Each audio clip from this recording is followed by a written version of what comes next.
by the constant murder rate here in Jacksonville. Under Mayor Payton at the time, he under his leadership, he felt like that all of this had to stop. He, along with a lot of pastors, law enforcement, then Sheriff Rutherford, decided that this was an opportunity for us to come together and just really dig deep into what we need to do in order to not only to resolve our high murder rate, but to invest in people. That led to this huge journey, Jacksonville Journey Task Force. I think it was about 144 people, 7 subcommittees. Over a period of time, the planning came through that, and subcommittees made their recommendations, and those recommendations came to back to the mayor. The mayor refined those recommendations. They went to city council, and we got about $30 million worth of funding that initially kicked off in 2008.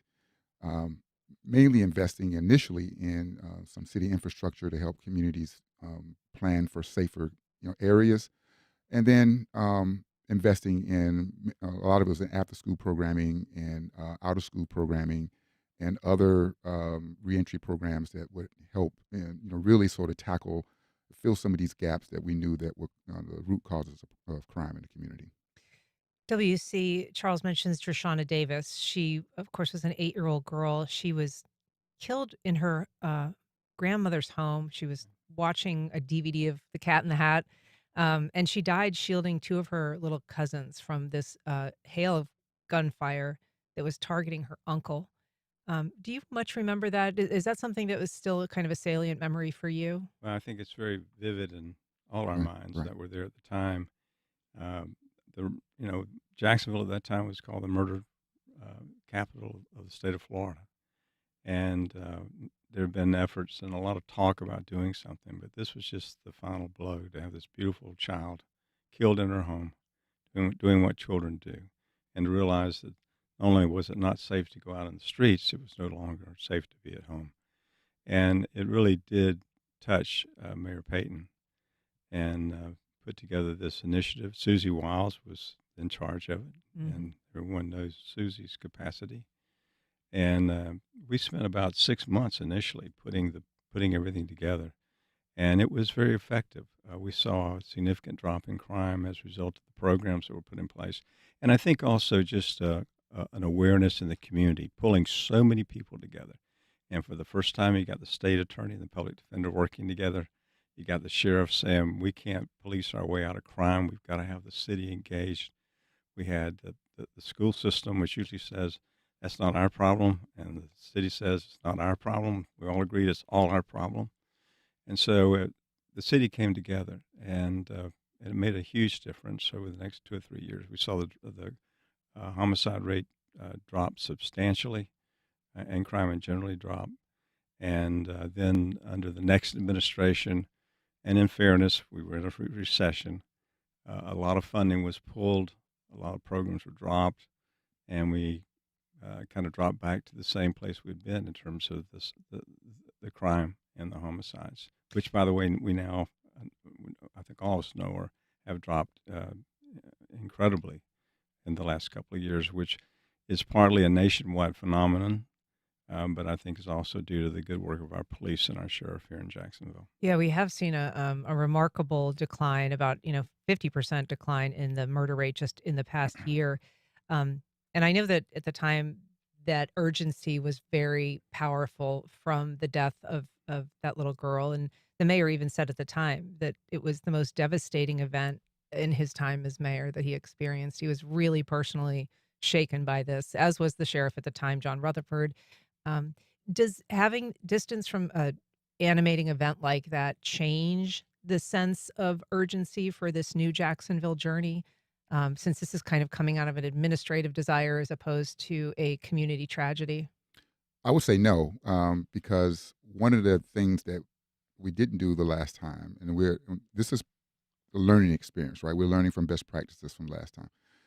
One of the things that didn't occur last time is we didn't take our wins and invest in our wins properly, right? So now we have an opportunity to do better with more. We have more information, and we know some of the things that work. We know how to attack, various causes and areas, issues in the community, And so we should take a look at how we can be better at being as good as we were at a certain point. I think that's what this iteration is about. We've just sort of designed this to take another step above what we did previously. And one of those areas is building a better, being better at transparency, being better at reporting, helping the community understand what's going on at all periods of time, and providing maybe more levers and opportunity for the community to collaborate as well, not just the usual suspects. And I think if there's anything, there's more urgency. Maybe it's just because I'm getting old, but it's getting very urgent. We know some of the fundamental reasons for our crime problems, which fundamentally is poverty is.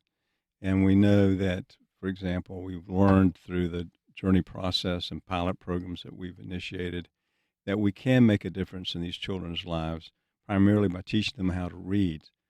So many of the children in these same areas where the crime rate is high are in schools that for decade after decade after decade have failed.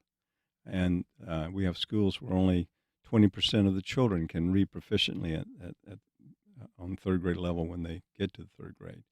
And we know that if they can't read by the third grade, they can't read to learn, and it's a slippery slope from there. And it leads to crime for many of these children. So we know the solutions now. And Break that down a little bit for us because most people, you've studied this for a long time. You were on the school board and you've obviously been vested in literacy efforts for many, many years now, but not everybody can see why not being able to read proficiently at a third grade level is a slippery slope to anything. I mean, it means you can't read, but what does that say? What does that foretell about your future? well, the first thing is the way our system is set up is basically up through the third grade, you're learning how to read. After that, there's not really any emphasis put on reading. After that, you're supposed to know how to read, and you read to learn.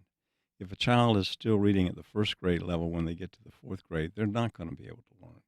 And we know the data nationwide is just crystal clear that children who cannot proficiently read by the close of third grade at a third grade level, read at a third grade level proficiently, the chances are very substantial that they'll end up in dependency or in crime.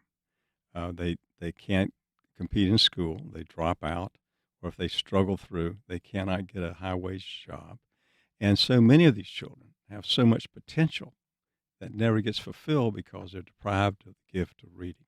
And there's no excuse for it. There just truly is no excuse for us. We know how to teach. We know the science of reading is now well established as an excellent curriculum, engages phonics, and it's an appropriate curriculum. But our teachers now that come to Duval County, for example, many of them have never been to a school of education. They don't know how to teach. They have to be taught how to teach. And so we know how to do it, and we know what one of the key problems is that keeps causing this crime and poverty in the same areas of our town, but we have yet to do anything to solve it. And hopefully, with the new journey forward, we're going to focus on that along with other things that are the major contributors to crime, which is our focus, major contributors to crime. And this time, by statute, it makes it very clear that this is to be a collaborative, citywide an initiative. Every agency of the city is responsible to work with us. And ultimately, our goal will be to create a strategic plan, if you will, where we all are aligned, working together to get the maximum benefit of the limited tax dollars we have to get the best result for these kids. If you're just joining us, we are talking to Charles Griggs and W.C. Gentry about the Jacksonville Journey reboot. You can join the conversation by giving us a call at 904-549-2937. You can also email firstcoastconnect@wjct.org or reach out on social media. I want to ask you, a little bit about reading and how we know that that's a matter of causation and not correlation, but also the complexity of dealing with poverty and crime. And I think that the Drashana Davis example certainly showcases the vulnerability of children to crime. But the story of her family was also complicated. And we know that, when she was living with her grandmother, her mother was in prison. She was later jailed for aggravated child abuse. There was, and the uncle that was being targeted in that shooting was a 5-time convicted felon. So this little girl who, by all accounts, was a darling and an honor roll student, and obviously very empathetic and protecting her young cousins in this attack, has so many challenges in her life that unfortunately ended so early. But that is an example of, there's sure literacy, sure community safety, but then there's all of these other inputs that are difficult to manage and certainly contribute to the problem of crime and community safety. Yeah, it is complicated. And when you think about how far back you'd have to go in order to make an impact, and for her not to have lost her life, we'd be going back, 20 years prior to her birth, right? And but we would need to make sure that we, as a community, offer those things and make fully available those things that will assist families to be whole. In many cases, it's like one of our first conversation that we had when I started working in the mayor's office with WC was about early literacy, and we talked about how we do need to make sure that when we're talking about early literacy, that we can see the benefit of that down the road. How that makes an impact. We didn't know. We know that we made gains in literacy under the previous journey, but we don't know what that meant to our community. 8, 5, 10 years later, right? So this time we really want to understand, or try to help our community understand, how that has a positive impact and on outcomes in the community. And in many cases, it is difficult because all of the things that are environmentally challenging for people in various communities. But we do have the resources here in order to make the best, lower the risks as much as possible. I want to take a couple calls. We have a call from Tommy on the north side. Good morning, Tommy. Go ahead. Hi, I just wanted to kind of comment on what was said earlier. I came into the program late, so if this was already mentioned, please disregard it. But I heard him talking about teachers not being qualified. And I just think that kind of puts a lot of onus on a group that is very qualified in many cases, but deals with circumstances that are pushed upon them, ballooning class sizes, policies from the district and state level pushing kids through, the metrics that are used to determine if a student graduates, et cetera. I think underfunding. I think there's just a lot of other factors that could probably have been mentioned as well. And I just wanted to comment that. And I'll take any response off there. Thank you guys very much. Thanks, Tommy. WC, do you want to clarify in any way your comment about that? I mean, obviously you served on the school board. You're pretty well acquainted with the issues of underfunding and. I'm talking about bottom line. I mean, there are a lot of reasons why uh, uh, many of our teachers are not trained in the skills necessary to teach, the pedagogy of teaching children how to read. And it is, in fact, because we have a real problem with teacher shortage. We have a real problem with teachers who go to school to become a teacher. Many of the teachers we have don't have the training from a college of education. And so that has to come here. When they get here, the school district doesn't have the funding, it says, to teach them and to support them the way they need to be supported. And they go in the classroom and they do the best job they can, but it's not optimal because they don't have the training necessary to deliver what needs to be delivered to that child. We also have problems with assessment. These children need to be assessed early. Many of these children have learning problems due to all sorts of factors, or emotional problems, mental problems, coming from our poorest neighborhoods. But we don't assess them early and then take the steps necessary because so many of the children that we have across the board nationally, I mean, so many children learn differently. There's no one, I mean, I guess there's an average of how children learn, but so many children learn differently. And we have to know how to get to that child, or they're oral learner. How do they learn best, and how do we reach them? That takes a high-level skill, a commitment by the school district, a lot of things that come into place. So I'm not criticizing the teachers who are trying to do a job under the circumstances we have. What I'm talking about is the circumstances which shouldn't exist. The teachers should have the backup that they need. They should have the training they need, and in order to accomplish the objectives they want to accomplish. We've got a kind of related email from Martina. She says, is the issue just literacy, or is the lack of emotional intelligence, is it the lack of emotional intelligence that leads to crime? There are so many educated people who still commit crime but lack emotional intelligence. This seems to be the bigger issue. But I don't think it's just literacy. No, No. it is a combination of things. It is we all were kids once. We were young once, and we know what how we were developed. We can look back now and see what enriched us and what didn't. We know what helped mold us and what helped make us into the person that we are. And the bottom line is, we know those things that provide opportunities for us to help us make better choices. What we want to do is use the community's resources, the collaboration from the ideas and all the thoughtfulness that people they provide by example on a daily basis, to reach as many people as possible, and in spaces where we are afraid to go sometimes, and we want to just make sure that we're providing people with as much information and opportunity to lower the risks of making bad choices. Right, so you'll have that information. You'll be able to do things that you didn't think were possible. I mean, some of these things are simple. I've seen young people who have gone on um, college trips, college field trips, and come back because this is the first time they've ever seen a college campus, and they've changed their attitude about life, Mm. right? And so, um, but what we know is that as a community, we have all of the resources here. People are doing great work. I see so many nonprofits who are out here on the front line every day. They're doing amazing work with sometimes as few as 5 or 6 children, and it makes a difference, right? It makes a difference. What we're trying to do is to make sure that we honor the work that's going on in the community in a way that's strategic, that we can get the most impact out, the most bang for our buck in return to our community. We've got a call from William on the South Side. Good morning, William. Go ahead. Good morning. Hope everyone's having a good morning. I'm enjoying the conversation, but I did have a couple of questions as a former educator.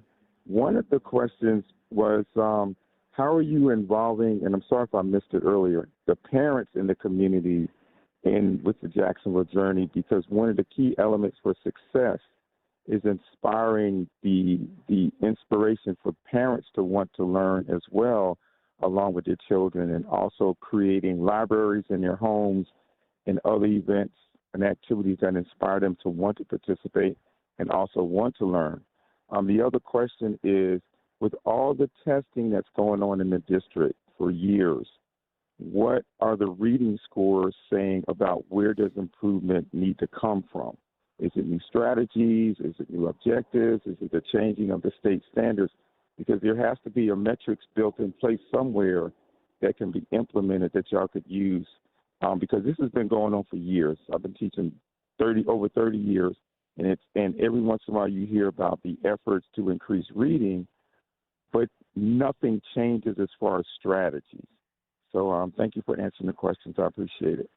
William, thanks. Thanks for your work as a teacher. It's kind of a two-parter. He's starting with the question of parental involvement, and maybe we should give a bigger sense as to how you are reaching out to the community, sort of what stage these meetings are at. So maybe just catch us up a little bit as to where this Yeah. new journey is. Yeah, we're just getting started, and we have a really strong board, but it's a very diverse board.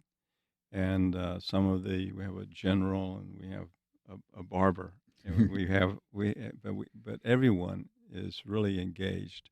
Some of them do not have a background in the areas that Charles and I do, having been on previous journey boards, because we have a lot of data already, and we've already gone to a lot of places involving juvenile diversion and intervention, ex-offender reentry programs, after school, summer school camp, those sort of things, programs for children to help them stay out of crime, or if they start or commit a crime, to divert them from the criminal system, and hopefully they'll go through the diversion program and not commit crime. So there's a lot of things that we are looking at, and so what we're doing right now is at each meeting we are bringing in experts. And we just heard last week from the sheriff, who gave us an overview, Next meeting, we're going to get into some real details about the crime issues in Jacksonville.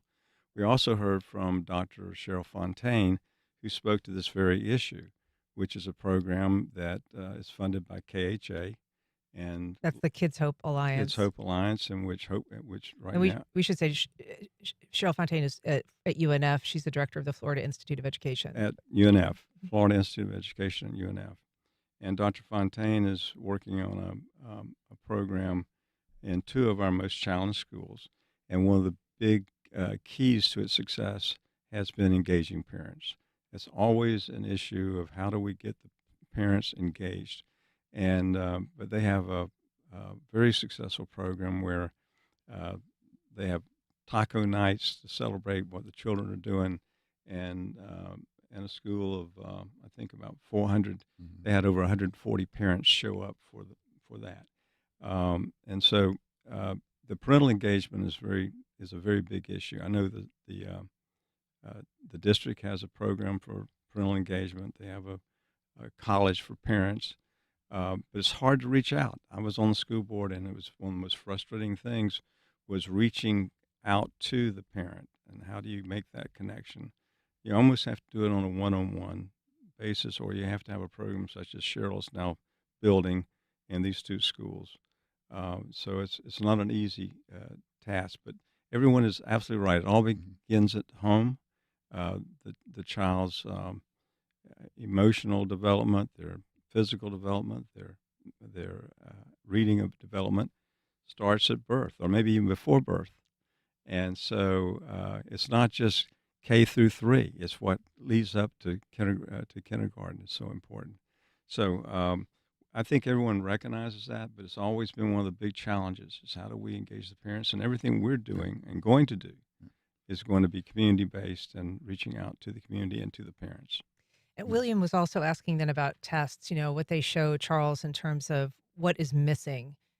Do the tests show that? Do you feel like you have that information as a member of this new board? I think that the board is going to actually be taking a lead on how they evaluate all of the information that comes out and all of the data that's presented to them, like WC just mentioned about some of the early literacy work that Dr. Fontaine is doing. I believe that along the way that we'll continue to decide what information is most relevant to for our community. One of the things I like to add is that one of the challenges of doing this type of work is to understand what pilot and how to scale those pilots once they reach a success point to for your particular community. What works in another community may not work so well here, and but we're fortunate enough that a lot of the work that we're looking at for this community, we basically originated with the first iteration of Journey. I mean, other communities have been following our lead in this work, but the hard part is going to be how do we address scale. So if we find something that we know is going to fill a gap, we know this is an issue that we have an opportunity to do better for our community. How do we scale it? What does that look like? And how much is it going to cost, and where those resources are going to come from? Go Let ahead. me just say that the test doesn't. There are some formative tests that give data regarding the areas that a child may be struggling, but generally the tests that we're talking about are the statewide tests that show a child's proficiency at the end of third grade. And those tests are scored 1 through 5, and 3 is considered proficient. And in Duval County, we've got over 15 schools where more than 80% of the children are not proficient. And some of those are scoring 1. I mean, barely scoring. And it's the same schools year after year after year after year. And that's my complaint, and that's my urgency, is we know where the problem is, and we know that these children are not, many of them come from pre-K supposedly ready for kindergarten, and they get lost somewhere along the way. Are there factors such as parental engagement and nutrition, crime-infested neighborhood? All those things exist, but they also exist all over the rest of the state of Florida. But Duval County we continue to be at the low end of the spectrum. So we got to. It's an important area because it goes to workforce development. If forget the human cost, think of the loss to the community of these children who ordinarily, with given the right opportunity, are going to be extraordinarily successful, but instead are not able to achieve their full potential. So it's really important to workforce development as well as doing the right thing for our kids. We've got a call from Stanley. Good morning, Stanley. Go ahead. Good morning. Yes, I have participated in all these programs.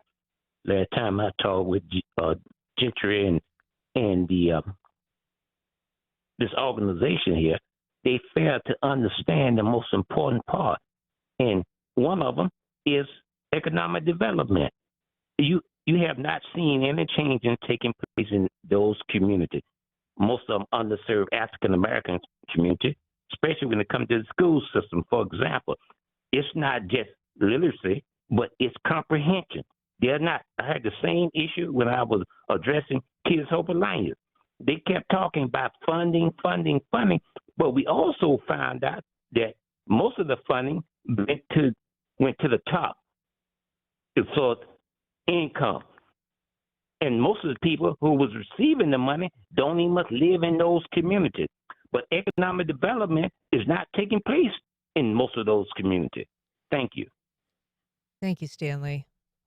I think Stanley makes a great point with around economic development. We do have to pay attention and work towards improving conditions in the communities as we expect for people having an opportunity to rise above whatever environmental situation they're in.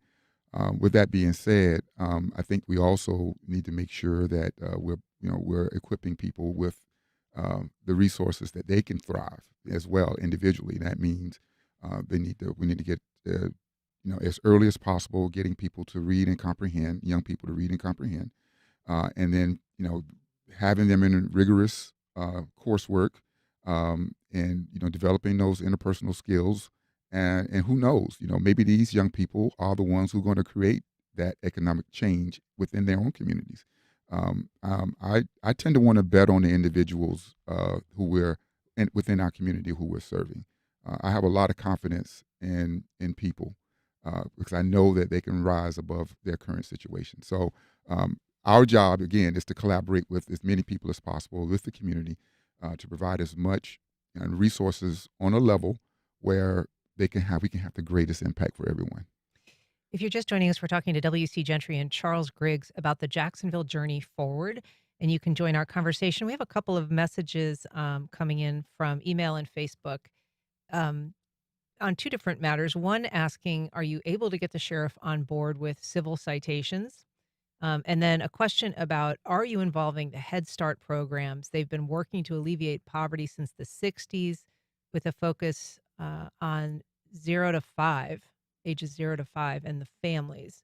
Can you talk a little bit about the role of civil citations as you're going to address them, if at all, on the journey forward, and then whether or not you're working with Head Start?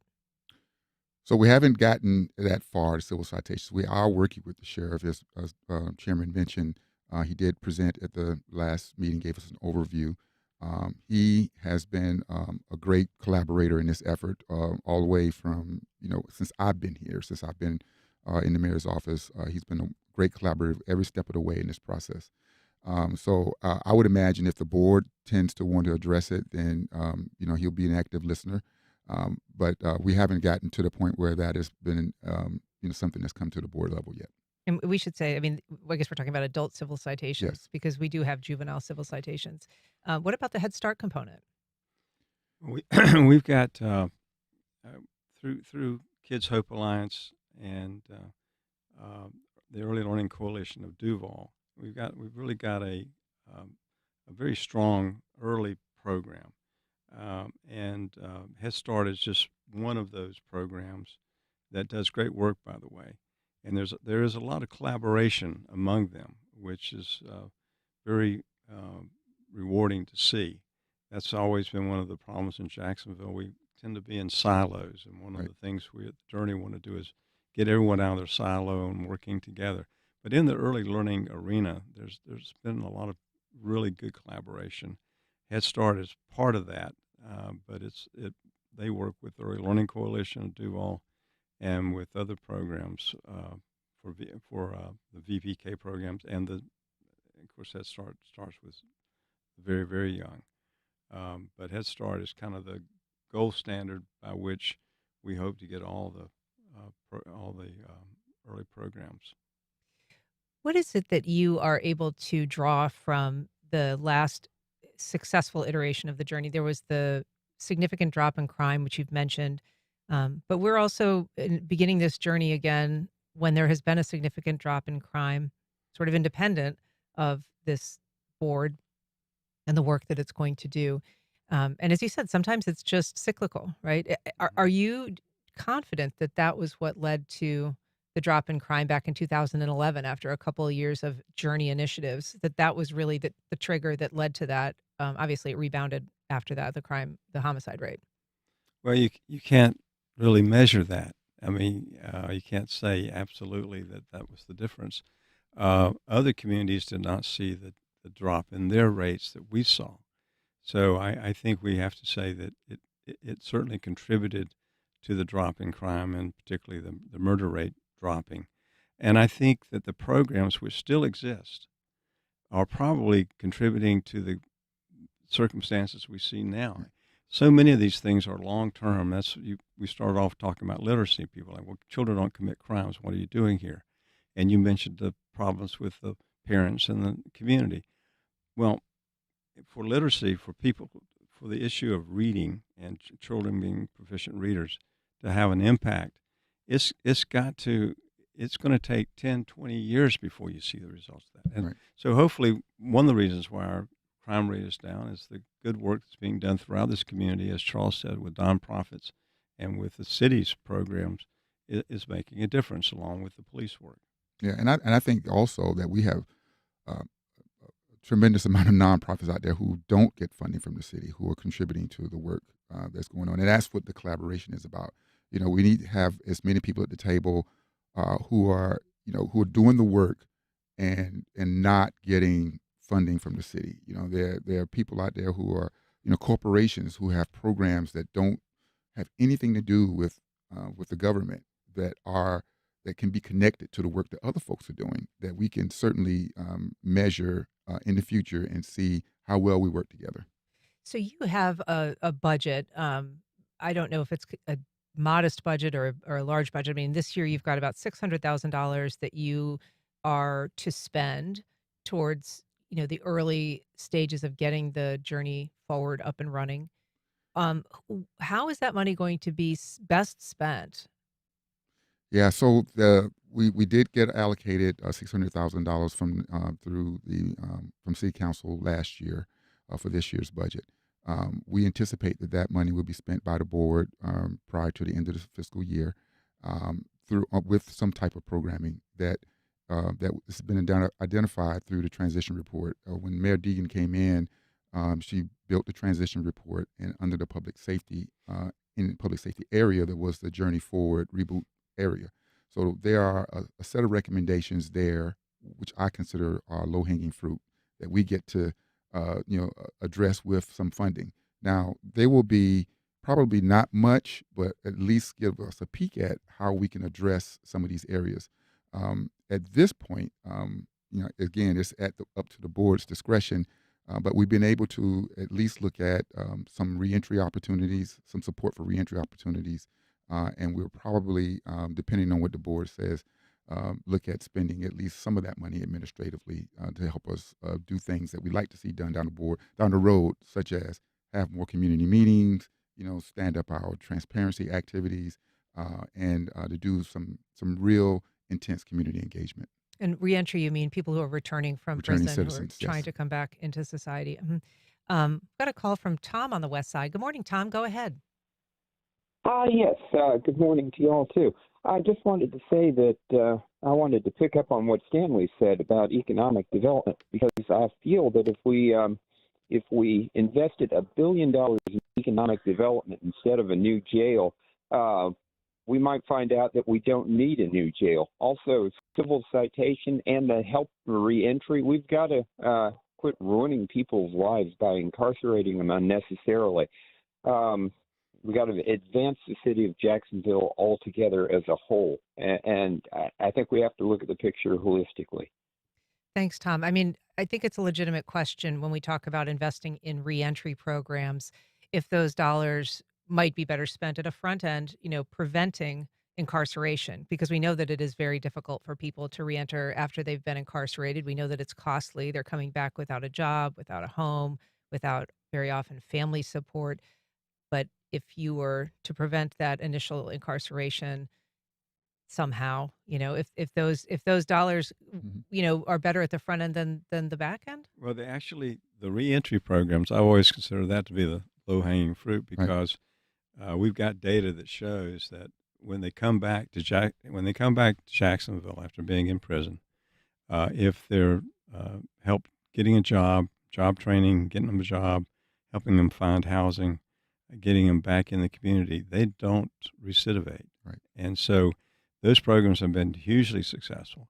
So we're trying to hit it on at every major connection point. The juvenile diversion program, same way with civil citation you mentioned earlier. Thank goodness we have that. And we've diverted, the data is overwhelming. Once children get into the criminal justice system, they're going to commit further crime. If you keep them out, it never starts. And so we also focus on juvenile diversion programs, and they are being very successful. And that's an area they could also use more funding because they're being so successful. They need more people to run the programs. So we focus there, and then we focus way back, which is what we start talking about reading, which is the very beginning, trying to keep this from ever happening. So I think it is important to look at the reentry because we know we can make a huge difference there. And we have a lot of people come back into Jacksonville released from prison. We're going to get the exact data at our next board meeting, but it's a substantial number. You And mean more than are going to prison from Jacksonville? I don't know if it's more than going to prison because some of them obviously stay a long time, but it's a substantial number. I mean, it's several hundred. And so if those people should come back, don't have any support, can't get a job, can't support themselves, can't get a home, what do you think is going to happen? And the timing of that transition is important. It is very important from when a person returns from prison, from incarceration, the way that they assimilate back into a community setting is very important. If it's a smooth, quick process, they're less likely to recidivate. If it takes years, people trying to get a driver's license, trying to get a job, trying to get education, they are more likely to recidivate. So there is opportunity there to make an impact by investing in that area. And we do have a question from a listener about, where the information is about the journey, how they can get involved. I know that there is a site, jacksonville.gov/journey forward, where there is information about meetings and such. But I wasn't able to find any video recordings of the first couple of meetings there. Do you know, are those going to be recorded? Is there an effort being made to make those meetings more available or accessible? So the meetings are currently being recorded because we've met in two separate locations, and we're looking to settle into one location, and then the technology will be there for us to have video recordings of the meeting. But right now, we do post the recordings of the meetings once they've been completed, and along with the minutes. So Okay. that'll be there, and then we're also gonna be working on hopefully updating or upgrading the Journey Forward site, which will involve a lot of the transparency work we talked about earlier, and a lot of the engagement tools that we talked about earlier. And the as well. transition report is online, or Yeah. should be online, and that gives you a lot of data about previous journey and where this journey is going, as well as other areas that were looked at Right. by And the what are you transition committee. what are you asking of the community in terms of their participation? I mean, these early meetings, as we said, are kind of boilerplate. Sometimes information you guys are trying to all get on the same page with the data and the Right. information that's already been gathered. Are you soliciting public comment? Are you asking people to come and tell you what's important to them? Or is that something that is at a later stage? No, they can certainly reach out to me. I get a lot of phone calls and emails from people in the community who feel like that they have a space in this work, and we like to honor that. We're compiling that information, taking it in, and making sure that it's available to the board for their review. And in some cases, we may have folks that have unique ideas or know of opportunities that have worked in other communities that they'd like to share. That is certainly an opportunity. This is a collaborative effort. We want this to be as collaborative as possible. We want to be as close to the community as possible, as every voice can be heard. I'm not saying that every voice is going to be at the table, right? But because that would be impractical. But certainly, we followed the process, and all of the ideas. There's no bad idea as far as I'm concerned. Like I said earlier, there are people doing great work in the community, and we want to make sure we honor that work. We we're trying to do this in a organized fashion, Right. and in fact, the hallmark of the journey has been to establish everything we do. We try to do it in an orderly fashion, and then also set standards for ourselves, and assess how we're doing. We've got about another 2 or 3 meetings to get everybody well grounded. After that, we will be going in the community. And the legislation that creates this journey contemplates that we will be a convener. There will come a time, sometime in the next year, where we'll. Community Club presents the Mandarin Art Festival, an Easter weekend tradition for over 50 years, featuring artists, fine crafters, a green market, children's art show, and more. April 19th and 20th. More at mandarinartfestival.org. The Jacksonville Music Experience presents Psych Soul Band Ghost Funk Orchestra performing live on the WJCT soundstage on Friday, May 2nd at 7 p.m. Tickets and more information at jacksmusic.org/JME events. If you watch the TV series The Americans, you just might wonder if your neighbor is really a Russian spy. On the next Fresh Air, Sean Walker describes the real-life program the Soviet Union developed to train agents to embed for years as citizens in foreign countries. The program fell apart with the collapse of the Soviet Union, but has been revived by Putin. Join us. Today at noon on WJCT News 89.9. Next in On Point's special series, Falling Behind. Black boys, including my son, he is looked at as a problem versus an asset. And that follows them from pre-K into adulthood. Reimagining Black boyhood and the schools that are doing it right. It's the latest in our week-long exploration, Falling Behind, the miseducation of America's boys. That's on the next On Point. Today at 11, here on WJCT News 89.9. President Trump put tariff rates back to a baseline 10% for most countries, only for 90 days. But he raised the tariffs on China to 145%. The topsy-turvy market has shown us how Wall Street feels about these shifts in trade policy, but how's it all affecting small businesses? We hear from them next time on 1A. Today, starting at 10 on WJCT News 89.9.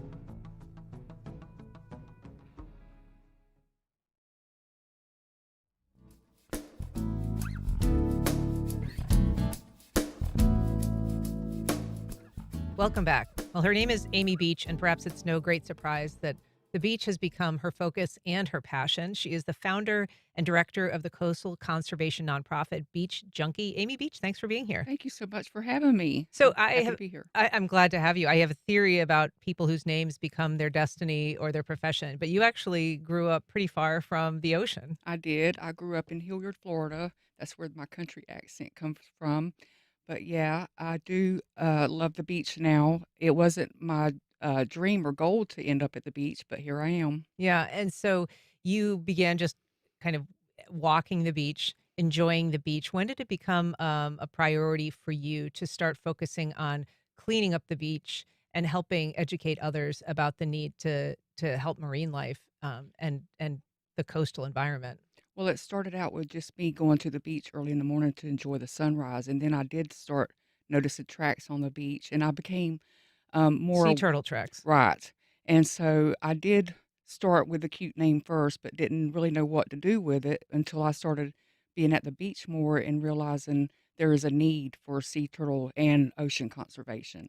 And one of the projects, I mean, you've done so much up there since you started Beach Junkie, but one of the things that I think is really cool, because I know that people feel the need sometimes to pick up trash when they're at the beach, but sometimes they don't plan ahead, so they don't have a garbage bag. But you've actually got this one display that has these great large baskets with a handle that people can pick up as they walk to the beach and then bring back when they come back. So you're really aiding them in an effort that they might want to do anyway, just weren't really thinking ahead enough to do. Right, I did see a need for, beach cleanup buckets, and I did partner with the city of Fernandina, and we do have our beach cleanup buckets installed at Main Beach and at Seaside Park, and that they're a huge hit. So people can do a beach cleanup on their own, and they can use the QR code to share on Facebook what they have picked up. Yeah, and, there are some crazy things that are found at the beach. I can speak from personal experience. You found a couple of sets of denture plates. I did, and that makes for a good story, but I did find 2 different denture plates and found the owners thanks to Facebook and social media. So it makes a very unique story whenever I'm trying to tell people there's some really cool things washing up, but also some very unusual things. Very unusual. And some of that you have used and your, allies there have used to create artwork to sort of emphasize what is being found at the beach, but also to remind people how to clean up. Can you tell us a little bit about the turtle, artwork that is there? Yes, we call it our Washed Up Project, where we take marine debris and we kind of use it to create a unique art piece to display at the beach just to raise awareness. We have our Amelia sea turtle that was created by Sandra Baker Hinton, and it is amazing. We actually used that turtle photo to apply for a grant from the Sea Turtles Conservancy. So that photo of the sea turtle that was made from marine debris is used for our grant. You've been really successful at, locating and being able to leverage some grants that are available, some money that's available, including a couple of, um, funding sources from license plates, the Sea Turtle license plate and the Endless Summer license plate. Can you tell us what you've been able to build or buy with that money? Well, what's really cool about what I do is I do offer ocean conservation and also sea turtle conservation. So I applied for a grant from the Sea Turtle Conservancy, the specialty license plate, and we were able to get some sea turtle education signs installed at 50 beach accesses in the city of Fernandina. And that was a huge process for me to apply for such a huge grant. They give that funding to a lot of big hospitals and research nonprofits, and I was thrilled that they were able to help me get the grant and get those signs because we needed it in Fernandina. And also, I applied for a grant from the Surf and Evolution license plate, the Endless Summer, and received funding for our transit van. We have a van now to be able to transport our tools and stuff to beach cleanups and do more cleanups for the community, but also hopefully in the future to be able to help work with FWC and be able to transport turtles that are washed up that needs to be uh, taken to rescue or rehab.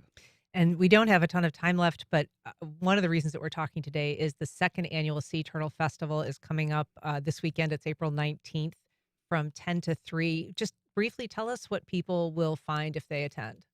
You're going to find an awesome day of sea turtle awareness. That is really the main reason why I started the festival, just to raise awareness to sea turtle nesting season that's coming up. And nesting season starts in May. So we want to raise awareness to the Clean Dark Black campaign. But at our festival, we will have live music. But our specialty will be our sea turtle pretend hospital, where the children can come in and do a pretend intake of a sea turtle that needs assistance.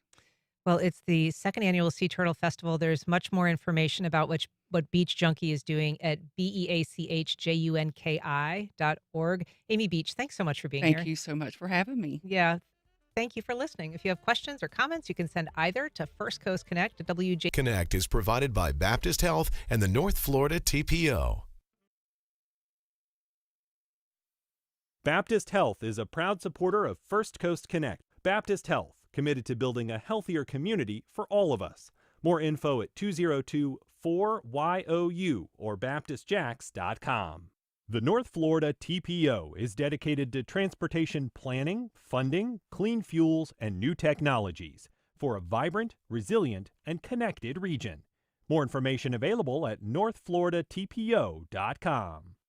Congaree & Penn, dedicated to agriculture and culinary endeavors, offering field-to-fork dining and outdoor experiences on over 300 acres. Sip, dine, explore. Information at congareeandpenn.com.